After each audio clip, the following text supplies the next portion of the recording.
Hello, everyone. Thank you for joining today. I'm so excited to be able to introduce Ellen Schmitt to you. She is a licensed clinical social worker and certified case manager here at Baptist Health. We've been privileged to have Ellen on the Baptist Health team for 30 years.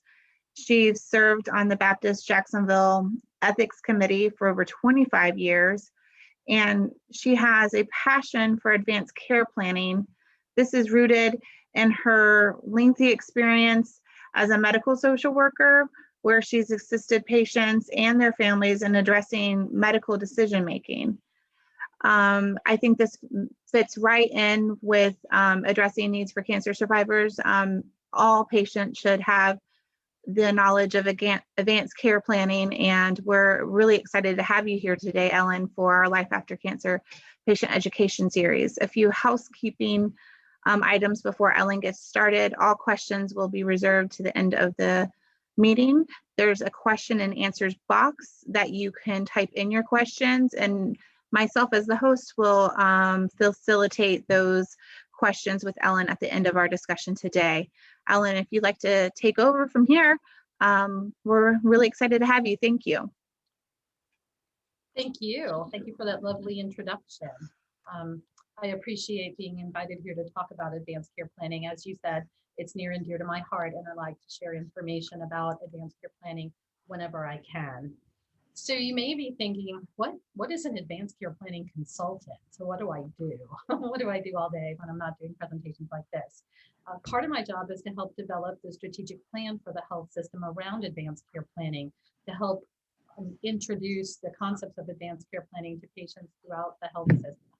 Part of what I do is to help design and implement workflows in our primary care space, in our specialty clinics, including Baptist MD Anderson, with our Baptist heart specialists, with our inpatient and ambulatory case management team members. And a part I really enjoy is this, providing education to people in our community about advanced care planning. So today, we're going to talk about what advanced care planning is. And oftentimes people think that advanced care planning means completing an advanced directive. And completing an advanced directive, such as a living will or a healthcare surrogate document, certainly is a part of advanced care planning. But advanced care planning is a lot more than that. It's a process. And it's a process that includes 3 steps. One is reflection, one is understanding, and the last step is discussion. And so when I talk about reflection, understanding, and discussion, I'm talking about helping people reflect on their goals and values and what matters most to them, what gives their life meaning.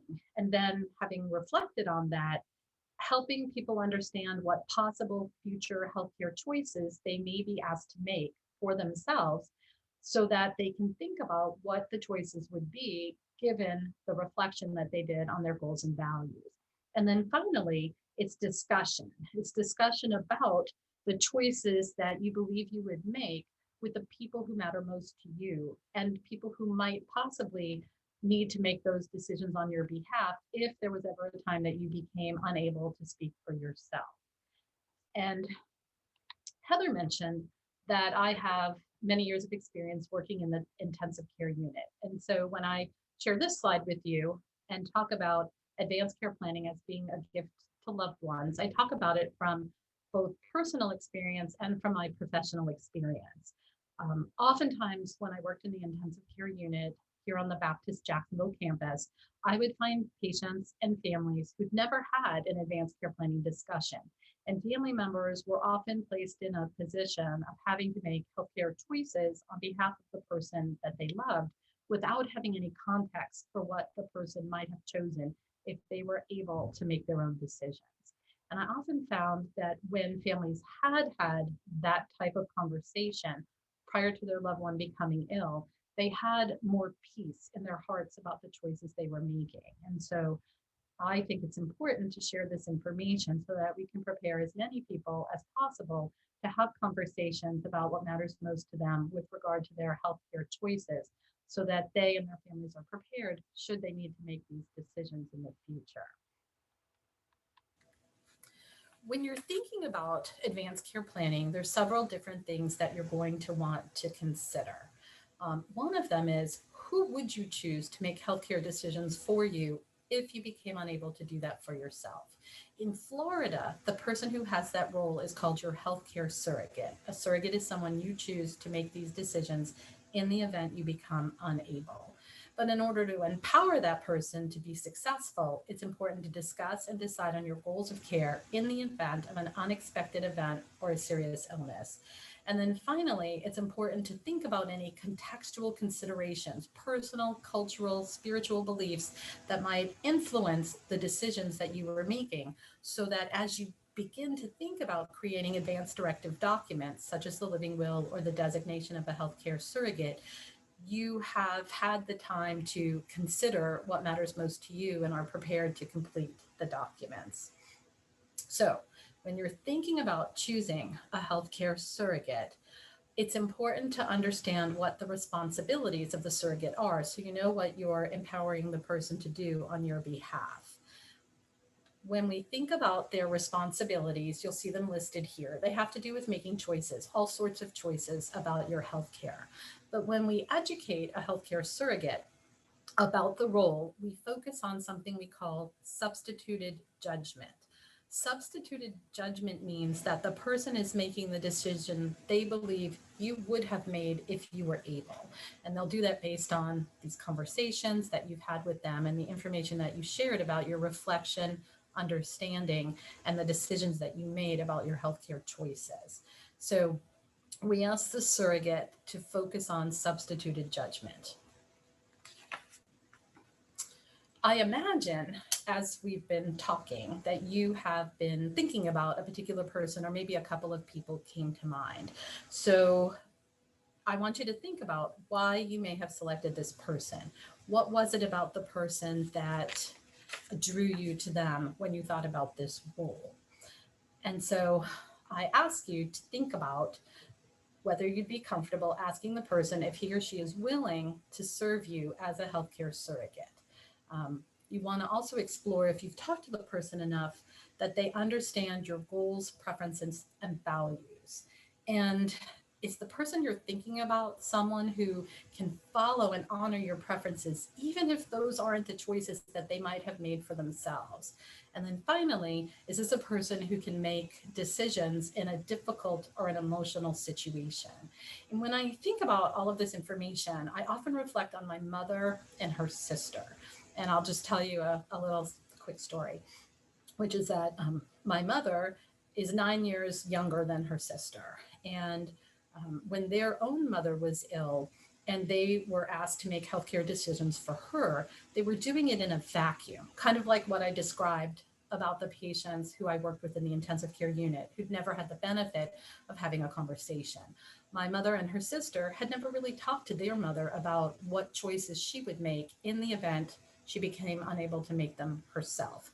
And so what happened was some conflict, because my aunt had a particular perspective on what she wanted for her mother, and my mother's perspective was very different. And my aunt believed with all her heart that my grandmother would want to have any possible intervention to extend her life, regardless of the quality of her life.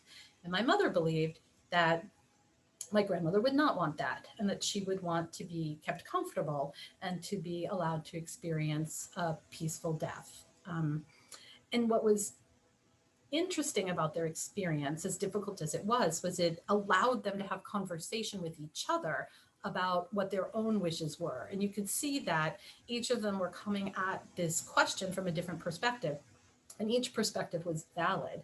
And so years later, when my mother was serving as her sister's healthcare surrogate, and had to make decisions for her, she was doing it well informed and in the context of what my aunt would have wanted. And so my mother was able to exemplify these qualities when she was asked to serve as her sister's medical decision maker. And I would hope for each of you that you will choose somebody who can make these difficult decisions, even if they are in conflict with the choices that they would make. So as you're going through the advanced care planning process, you're going to want to think about your goals for medical care. And that requires the reflection that we spoke about earlier. When you're reflecting, you're reflecting on your goals, values, and beliefs. And in order to do that, sometimes it's helpful to think about what living well means to you. So when you think about that, you could imagine a good day, maybe your best day. And if you were having a good day, what would you be doing on that day? Who would you be with? Who would you talk to? Where would you go? What would be important to you?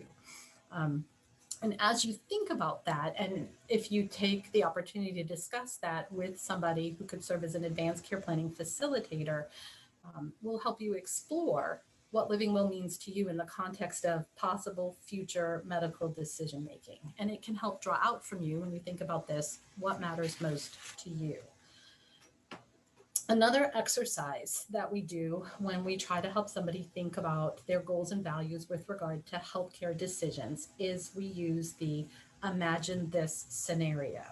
So when we use the imagine this scenario, we ask people to consider the situation that you see before you on the screen and try to determine what choices you would make in the situation. And so I'm going to read this to you, and I'm going to give you a little additional information about the scenario. So consider this situation. You have a sudden and unexpected accident or stroke. Doctors have determined that you have a brain injury that leaves you unable to recognize yourself or your loved ones. The doctors have said that you are not expected to recover these abilities, and life-sustaining treatments, such as a breathing tube or feeding tube, are required to keep you alive. It's important to know in this scenario that the doctors have done everything they can think of, all the tests, they've gotten second opinions, they've gotten third opinions. So they're very certain that there's little to no chance that you will regain the ability to know who you are or who you are with. And so when you think about that situation, we'll ask you to consider, under those circumstances, and knowing that no matter what you choose, we'll make sure that you are kept comfortable. Would you want to continue life-sustaining treatments, or would you want to be allowed to experience a natural death? In other words, would you want to continue treatment, or would you want to stop treatment? And that's a lot to think about. And that's why we talk about advanced care planning as a process, because it may not be possible for you to make that decision immediately. It may be something that you truly have to consider and think about. Some people are very certain about the choices they would want, kind of like my aunt, and other people really need to take some time to consider what is going on so they can make a decision that fits in with their goals and values. Finally, it's important to take into consideration any beliefs you have that might influence your preferences for using life-sustaining treatments or interventions. For example, some faith traditions have influence over whether or not the people who believe in that faith tradition might select to have a feeding tube or not. And if that's something that's important to you, you're going to want to think about it and explore it with your faith leaders, with your family, so that you feel comfortable with the decisions that you're making for your future health care. We also ask people about cultural considerations. So a question you might ask yourself is, how are healthcare decisions made in my family? Some families are matriarchal, and it's important to get the eldest woman's opinion. Some are patriarchal, where you want to have influence from older adult males.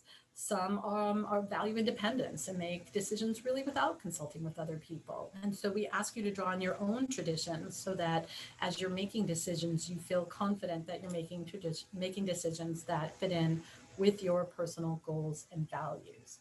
And so as you do all this, as you reflect and understand and discuss and begin to think about who you would want to make your healthcare choices, you may come to the point where you want to create an advance directive.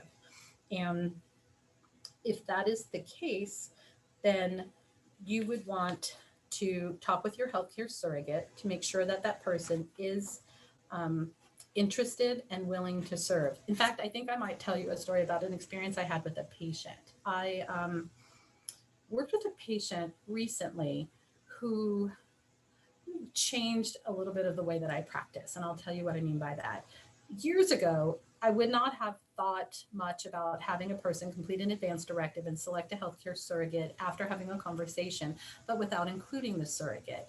And the patient experience that I had recently, having now given this presentation multiple times, when the patient selected a person to serve as their healthcare surrogate, I suggested that we call that person and talk to them on the telephone so that we could include the person in the conversation and address some of the questions that I asked you to address. Was the person willing? Were they able to make decisions in a difficult situation? Did they understand the person's goals and values? And so when we called the person, I was surprised to find that she did not want to serve. In fact, she started to cry and said that she was uncomfortable being put in that position and she didn't want to do it. And I reflect on that a lot because I think it was a powerful moment where the surrogate, having had the opportunity to make a choice about being put in that position, chose not to. And so by having a conversation with the surrogate, with the patient, as well, we were able to avoid her selecting someone who wouldn't have wanted to serve, and she was able to make another choice and have somebody work with her who really was able to step up and fulfill the role. And so I mentioned earlier the opportunity to meet with an advanced care planning facilitator. As you're thinking about creating an advanced care plan for yourself, you may feel confident that you can complete the steps independently. And that's fantastic because you certainly can do it on your own. But if you feel like you would benefit from meeting with an advanced care planning facilitator and having a guided conversation, I want to let you know that there are facilitators available to support you here at Baptist Health System. At Baptist MD Anderson, all of the social workers who support the patients have been trained as Respecting Choices, First Steps, Advanced Care Planning facilitators. So have a number of the nurse practitioners and PAs over at Baptist MD Anderson. A number of our pastoral care professionals have been trained, including those that support Baptist MD Anderson. We have trained inpatient and ambulatory case management team members to serve in this role as well. And when I say that we've provided them with training, I want you to know that the training is extensive. Anyone who completes the process to become certified must take 4 hours of online education and then participate in an 8-hour day-long class where they receive additional education and practice the skills involved in facilitating a conversation. So if you choose to pursue advanced care planning facilitation here at Baptist Health System, know that you're in good hands. An advanced directive can be completed independently of a notary or an attorney. You do not need to work with an attorney or work with a notary in order to do advanced care planning and to complete advanced directives. The facilitated process that I talked about with you just a moment ago is provided at no charge to Baptist Health patients. Advanced directives can be completed at no charge as well. You'll recall that earlier I talked about advanced directives as being a living will or a healthcare surrogate document, a designation of a healthcare surrogate. When you're completing that document, you have the opportunity to identify your chosen healthcare surrogate.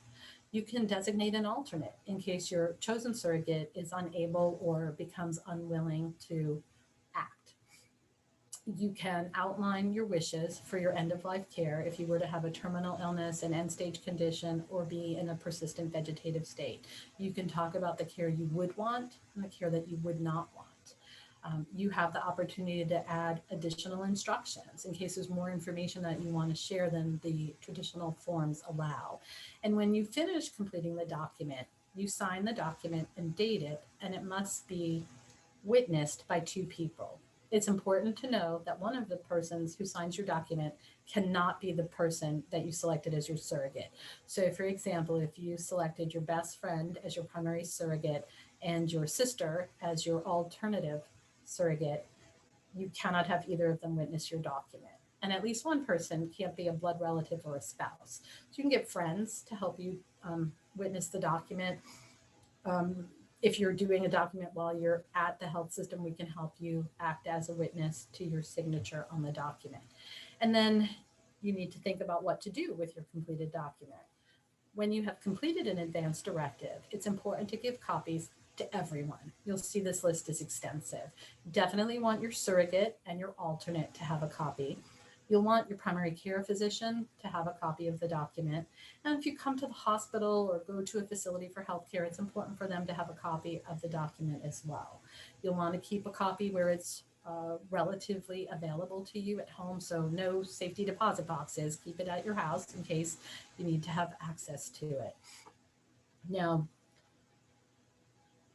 you can complete an advance directive document, and it's important to know that you can change it at any time. It's written on paper, you can tear it up, you can replace it by creating an updated advance directive. And we encourage you to periodically review your advance directive to make sure that the choices that you made when you completed it still meet your needs. And so we talk about the 5 Ds, 5 times when you should review your document. And so one is if you have a significant decline in your health care. If you have a significant decline in your health care, it's important to review your previous advance directives so you can determine if they still meet your needs. Do the choices that you make in the context of your new illness or new circumstance still stand? Does it still reflect what matters most to you? The same is true if you receive a new diagnosis. It's a good time to reflect on your healthcare choices and think about any changes that you might want to make. Oftentimes, people reflect on their advance directives when they experience the death of a loved one, a close personal friend, or a close family member. Sometimes the experience of losing someone can be transformative, and people may reflect on that person's experience in the context of what they would want for themselves and may elect to change their advance directives to reflect the new information. In the unfortunate event of a divorce, it is important to know that in Florida, if you get divorced, your spouse was your healthcare surrogate and you get divorced, they are automatically excluded from serving in that role unless you have specifically indicated in your divorce document or in your advance directive that you want your former spouse to continue to serve as your surrogate. That's a little piece of information many people are not aware of.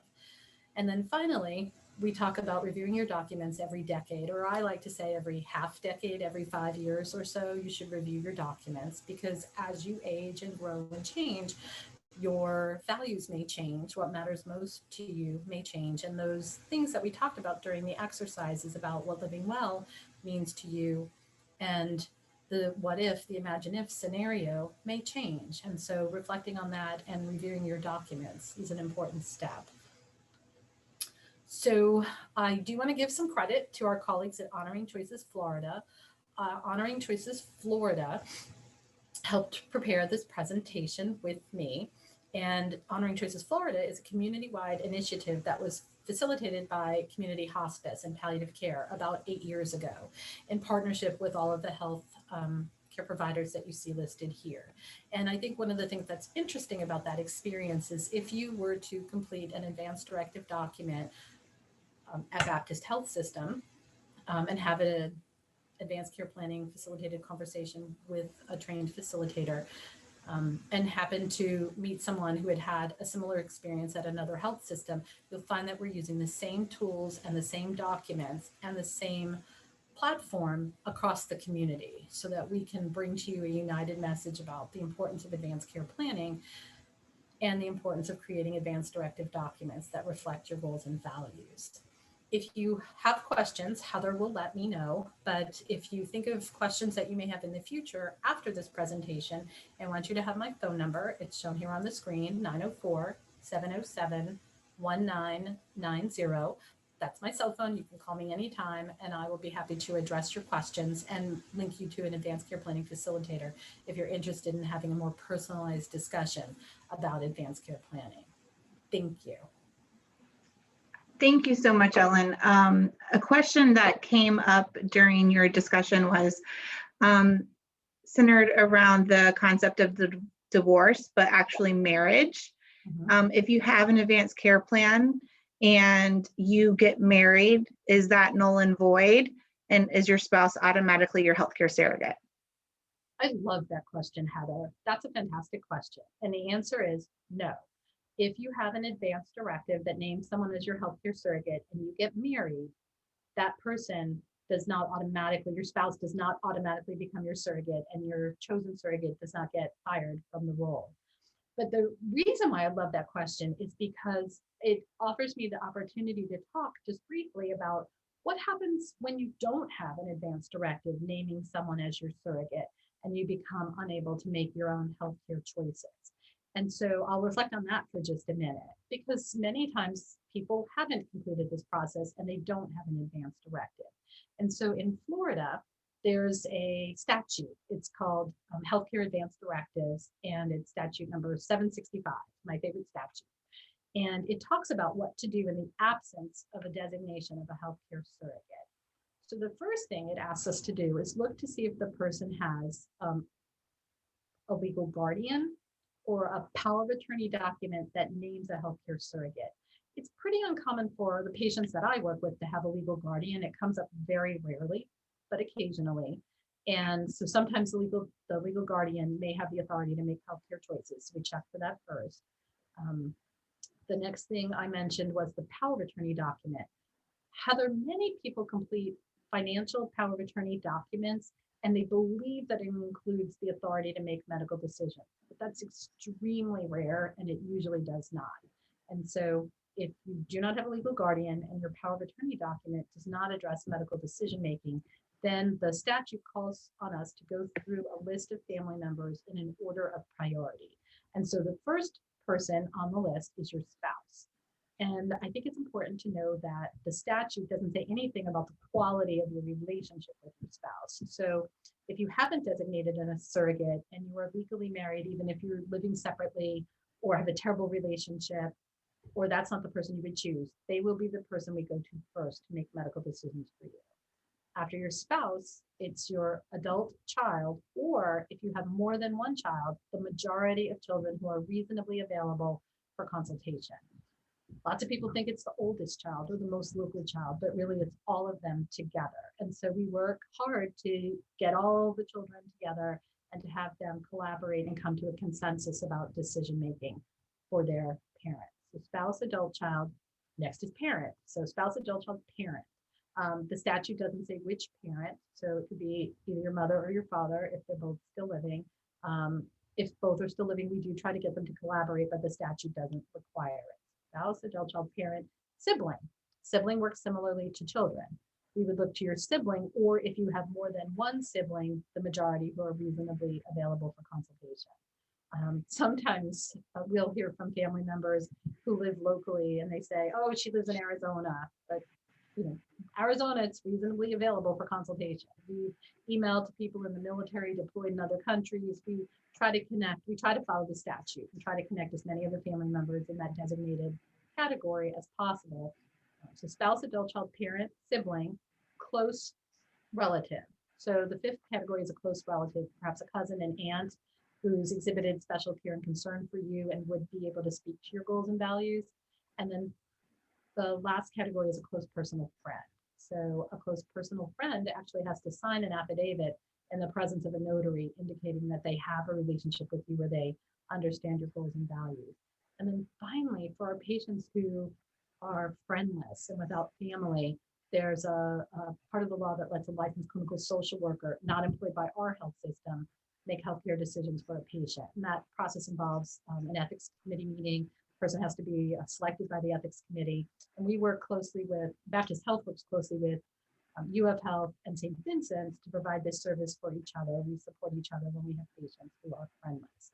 And so I say all that to say, as you're listening, if you're thinking to yourself, well, I don't have a spouse and you know, my child is only 20 and I don't know that I would want to put him or her in that position, be making my healthcare decisions, you're going to want to think about who you believe could best represent you so that you won't be in a situation where your spouse, adult, child, parent, sibling will be asked to make these decisions if that's not the person you would choose. So that was a great question that got a longer answer than you were probably expecting, but I really appreciate it for giving you some context on why some of this work could be very important to you. Any other questions, Heather? We have a few more, actually. One of the questions centers around our patients at Baptist MD Anderson many of them are not from Florida. And how does crossing state lines for medical care come into play, and do they fall under the Georgia statute, let's say, or the state that they're getting their medical care in? So that's a really good question as well. If we were talking about a patient at the point of creating a document, so let's suppose a patient from Baptist MD Anderson who lived in Georgia asked for assistance with a facilitated conversation, I would use the Georgia Advanced Directive document as the tool that I went through with the person instead of the Florida tool. In Florida, as long as the document was properly executed in the state that it was drawn up in, it's considered valid in Florida, with one exception. So for example, if we had a patient who had created an advanced directive in Georgia who was seeking healthcare in Florida and they had properly executed their document, we would honor it. The exception is if your document includes something that's not legal in Florida, it can't be honored in Florida. And so the best example I could give would be someone perhaps who created a document in Oregon where people are allowed to ask for support of their healthcare providers to end their life with medication, so physician-assisted death.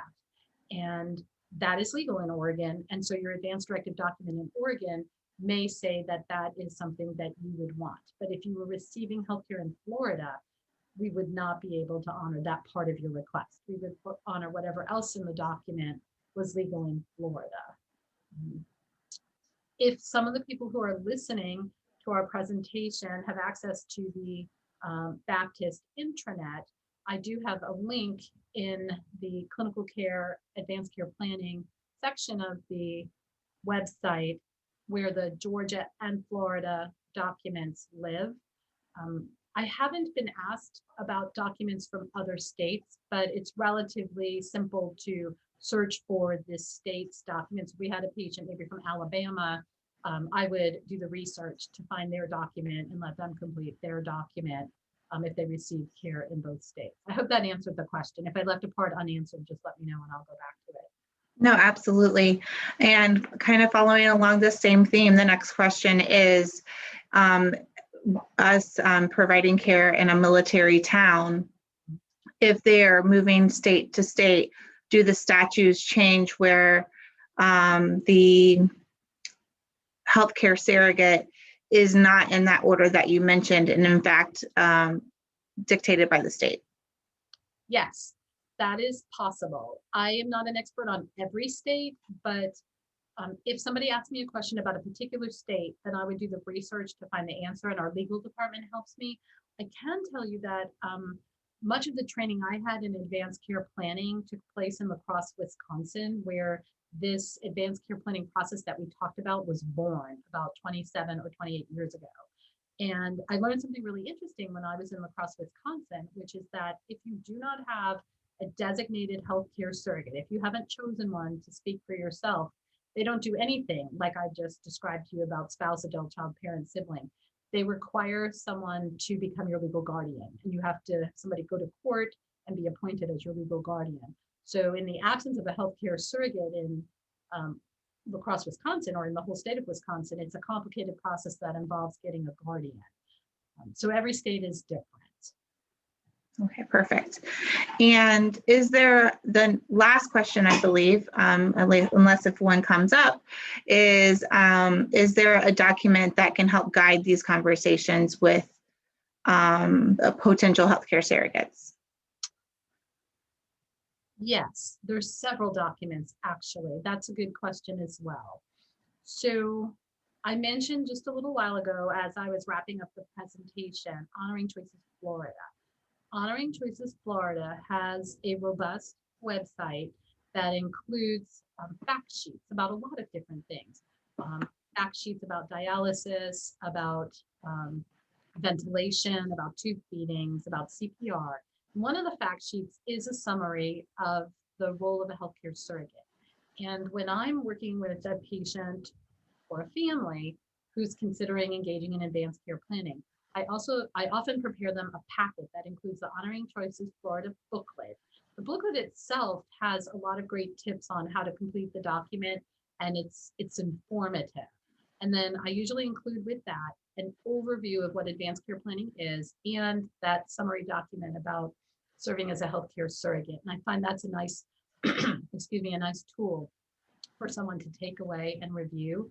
I mentioned our own website. Under that advanced care planning section, I have links to those documents there as well. So like an employee of the health system who is interested in that information could go to clinical care, advanced care planning, and find those documents. And for our community members, Honoring Choices Florida is a good place to go to get that information. We will be developing our own patient-facing resource with this information in the near future. So our community members who are listening to the presentation can check back at the Baptist Health website, baptistjacks.com, and look for that information in the very near future. And one more question. So thank you. For those patients that have selected a healthcare surrogate, and in the event that the healthcare surrogate has to perform his or her duties, in the event they are unable to, due to any circumstance, whether it's anxiety or they're not available, what happens next? Oh, that's a good question too.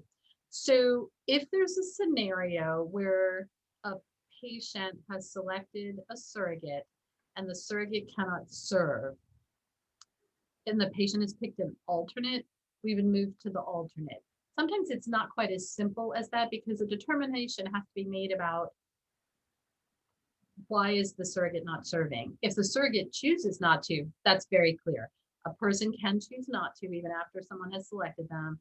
Maybe their circumstances have changed. Maybe I picked a close personal friend 15 years ago and I did not follow my own advice and review the document every decade, and now we've fallen out of friendship.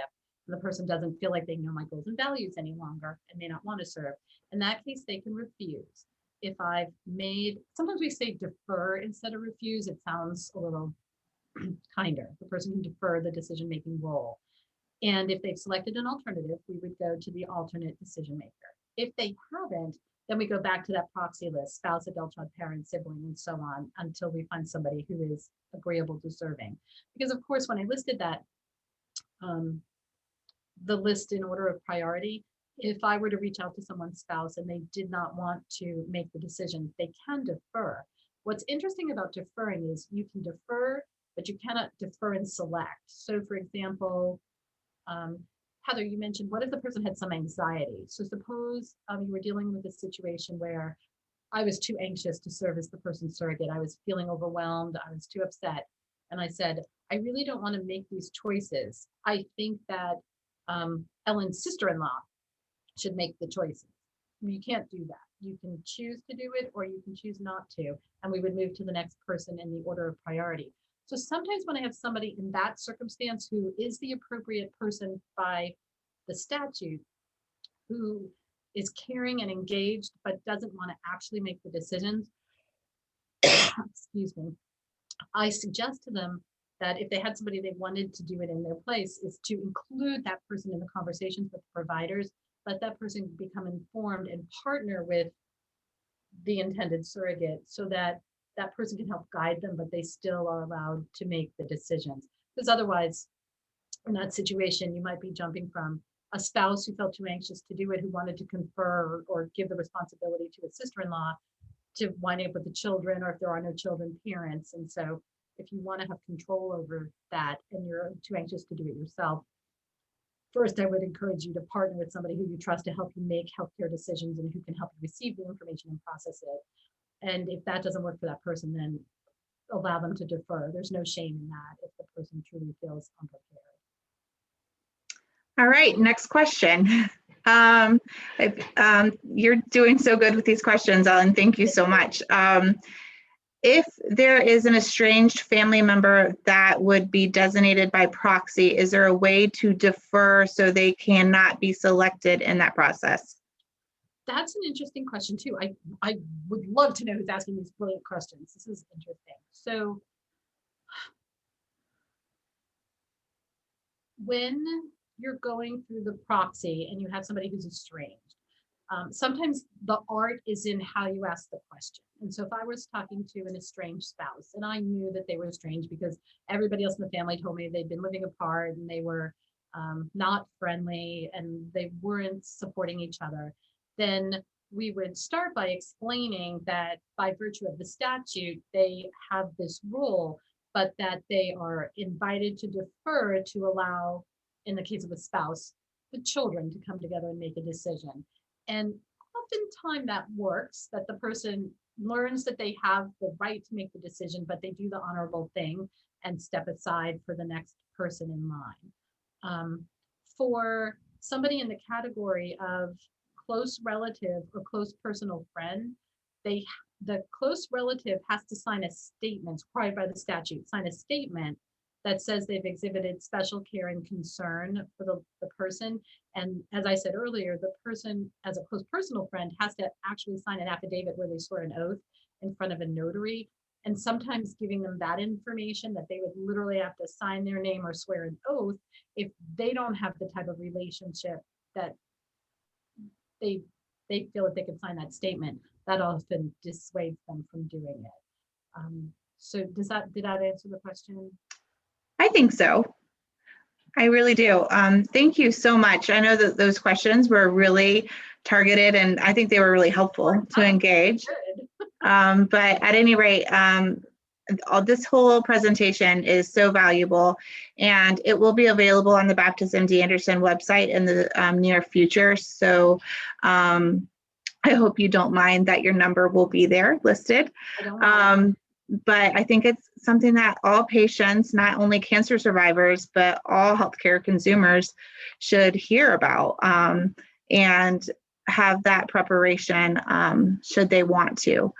And I think that all the experiences that you shared from your personal life, thank you very much, were incredibly helpful as well. So Ellen, as always, I enjoy working with you. Thank you so much for taking the time to help us out with this presentation. Please note that we have our Life After Cancer support group 2 Tuesdays from now. That is a separate Eventbrite link. If you're interested, please sign up sooner rather than later. That does cap at 15 participants, unlike this seminar. And this seminar will be held monthly, the second Tuesday of each month at noon virtually in the COVID landscape. We're hoping that it can become a live event at one point, but that's not yet determined. If you have any questions, please feel free to contact me. My contact information is on the Eventbrite website. And we're going to conclude today's seminar. Thank you, Ellen, so much. Thank you for having me, and thanks to everybody who participated with those great questions. Absolutely. You guys take care. Be well.